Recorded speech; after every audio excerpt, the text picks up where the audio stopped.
Sjava was unstoppable, a BET Award winner, chart-topping albums, fans chanting his name everywhere he went. But then, everything changed. Accusations, cancellations, silence. One of South Africa's biggest stars vanished from the spotlight. This is how Sjava lost everything. Sjava was born and raised in Bergville, KwaZulu-Natal. His upbringing was humble, surrounded by traditional Zulu culture, music, and storytelling. It was in those quiet hills that his artistic soul began to take shape. But long before he held a microphone, Sjava was already on South African screens. He began his career as an actor, appearing in local dramas like Zone 14 and Isibaya. Audiences knew the face, but they had no idea about the voice hidden behind it. That all changed in 2015, when he signed with Ambitious Entertainment. He stepped into the music scene with his unique blend of Afro-soul, trap, and traditional sounds. And just like that, people were hooked to his music. In 2016, he released Izina Muva, an album that didn't just land, it shook the game. Tracks like Ekseni, Utando, and Ngempela introduced a sound that felt deeply African, but fresh and raw at the same time. He wasn't chasing trends. He was creating a lane, and the people loved it. Sjava became the voice of a new generation, one that wanted music that spoke to pain, identity, tradition, and pride. In 2018, the world caught up. He was featured on the Black Panther soundtrack, handpicked by Kendrick Lamar himself. It was a historic moment, a South African voice, on a global Marvel blockbuster. Soon after, he won a BET Award for Best International Act. Not nominated, not considered, he won. A kid from Bergville, now rubbing shoulders with the world's biggest stars. It was clear, Sjava wasn't just a South African artist anymore. He was a global storyteller. But as fast as he rose, the fall would come even faster.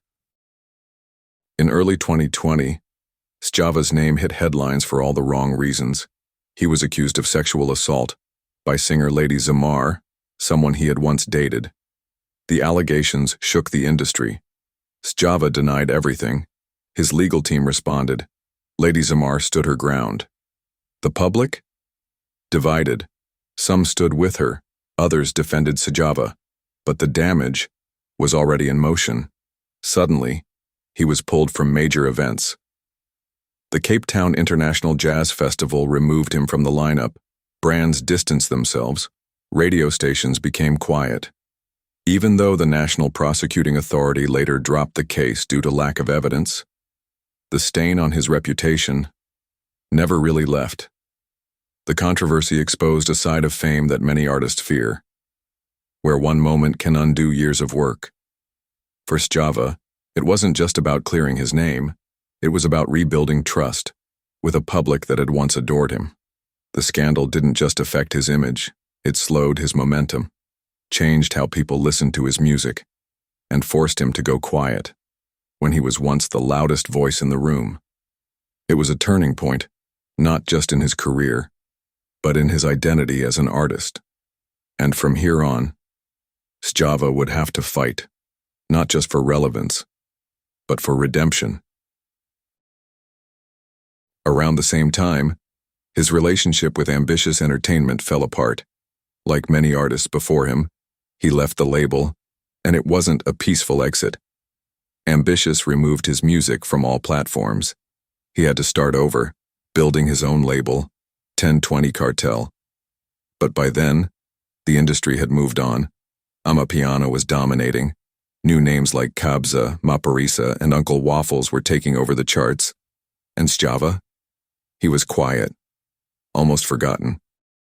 In 2021, Sjava released Umsebenzi, a stripped-back personal EP. It wasn't chasing radio play, it wasn't flashy, it was healing. In 2023, he followed up with Isibuko, an introspective project where he poured his soul into every lyric. And although his fans appreciated the honesty, it didn't bring him back to the heights of 2018. The music was beautiful, but the moment had passed. South Africa had moved on to Amapiano, to TikTok stars, to something else. Sjava didn't fall because he wasn't talented. He fell because life, the industry, and his own controversies collided at the wrong time. One moment, he was a cultural icon. The next, a cautionary tale. But whether you love him or not, one thing is clear.